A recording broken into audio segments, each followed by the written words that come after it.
Welcome to Giant Cement Company in Harleyville, South Carolina. Safety is our #1 priority for employees, vendors, visitors, and contractors. We are governed by the Mine Safety and Health Administration, or MSHA.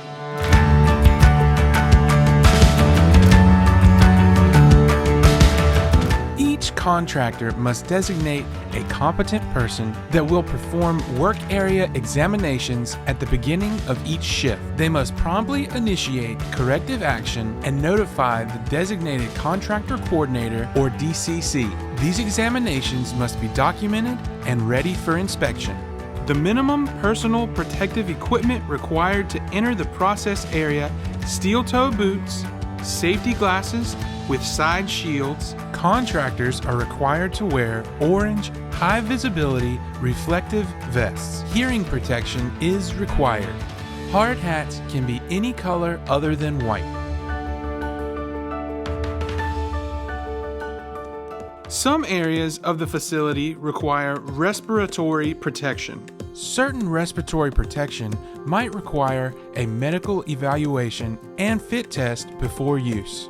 In the event that you need to enter these areas, you must be trained in the proper use and fit of the respiratory protection. Fall protection is required when working at a height that would likely result in an injury from a fall. Note, there is no 4 feet to 6 feet rule.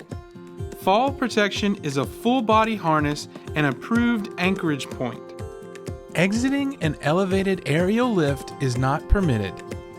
Contractors are responsible for ensuring that no contractor employee enters the facility under the influence or in possession of alcohol or drugs. Smoking and vaping are prohibited in designated no smoking areas. Contractors are responsible for providing fire protection for contractor-owned equipment, as well as burning and welding sites. All fire and extinguisher discharges must be reported immediately. Material must be stacked, racked, blocked, or otherwise secured to prevent sliding, falling, or collapse. Keep work areas in a neat, clean, safe condition, including materials, tools, debris, and other rubbish, free from slip, trip, fall, fire, and other hazards. Combustible or flammable material must be stored, used, labeled, and disposed of properly. Containers with 5 or more gallons must be diked or have an approved secondary containment system. Guns, explosives, and any other weapons are strictly prohibited on Giant Cement property. Areas below overhead work must be barricaded with proper warning tags. Remove and dispose of all barricades when complete. Contact your designated contractor coordinator prior to crossing any danger or caution tape. All ladders and scaffold must be inspected prior to use and maintained in good condition.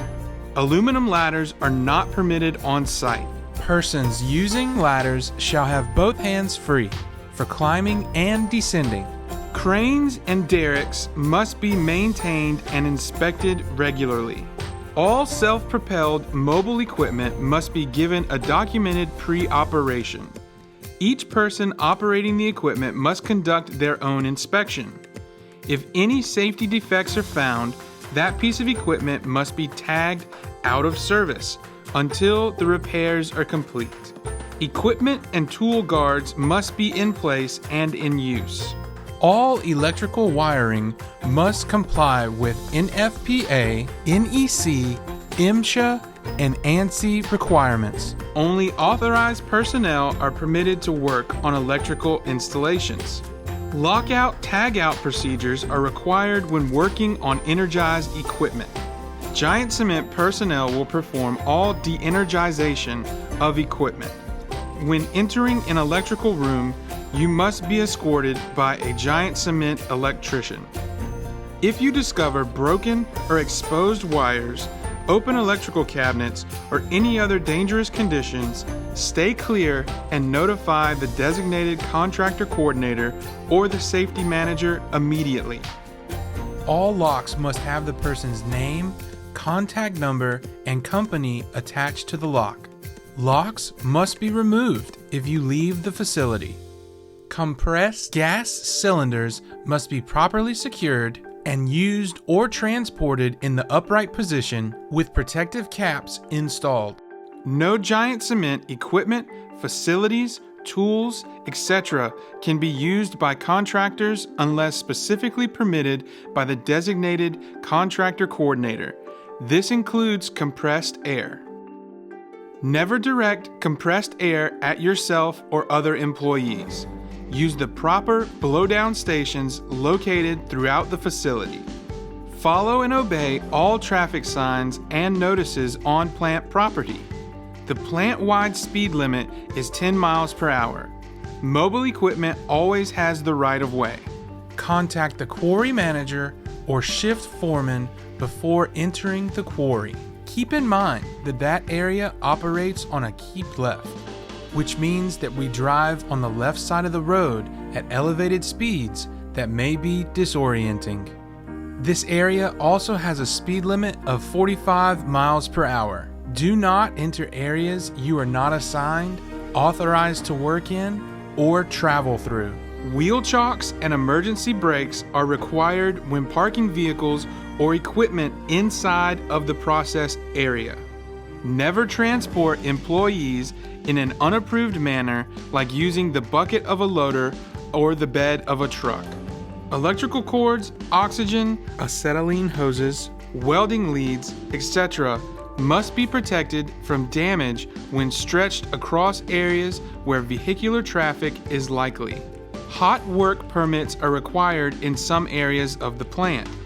If you are not sure whether or not you need a hot work permit, stop the job and contact your designated contractor coordinator. Giant Cement has an active railroad system throughout the facility. We do not have warning flares at any of the crossings. Stop and look before crossing any railroad tracks. Do not park vehicles or equipment within 10 feet of any railroad tracks. While working on or near the pyro process line, be aware of extreme heat being generated. Contact the control room prior to and upon exiting the kiln, preheater tower, cooler, or burner floor. The system can flush occasionally and eject extremely hot dust. If you hear any sirens while on the pyro process line,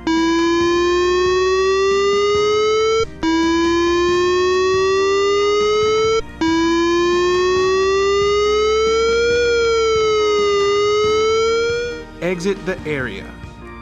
There is an evacuation point south of the preheater tower. Before entering into any confined spaces, you must first have permission from the designated contractor coordinator and have confined space entry training. This facility can use reclassified confined space access. However, if there is any hazard found in a confined space, the space is immediately evacuated and the confined space will be re-evaluated. Giant Cement and Giant Resource Recovery is a Federal Resource Conservation and Recovery Act site. We warehouse, process, maintain, and transport hazardous and non-hazardous waste. In the event of a site evacuation, there will be a high-low alarm. Go to the main gate. Stay in designated areas until notified. We have first aid kits and AEDs in the administration building, maintenance building, and GER solids control room. We do not have medical services on site. In the event of an emergency, contact 911 directly and notify the control room. Any and all spills or releases, including dust emissions, must be reported to the designated contractor coordinator. All containers shall be properly closed and sealed when not in use. Temporary containers must be stored properly, labeled properly, and discarded at the end of each shift. Any material that you are bringing on site must be accompanied by the proper safety data sheet or SDS. Giant Cement does not maintain SDSs for contractors. If you need a SDS from Giant Cement, contact the control room or the safety department. All employees, contractors, and visitors have the right and responsibility to stop unsafe work. If you see an unsafe practice, a hazardous condition, or are asked to perform tasks that you feel are unsafe, stop the work, barricade the area, and notify the designated contractor coordinator and the safety department. At Giant Cement, safety is our #1 priority and everyone's responsibility.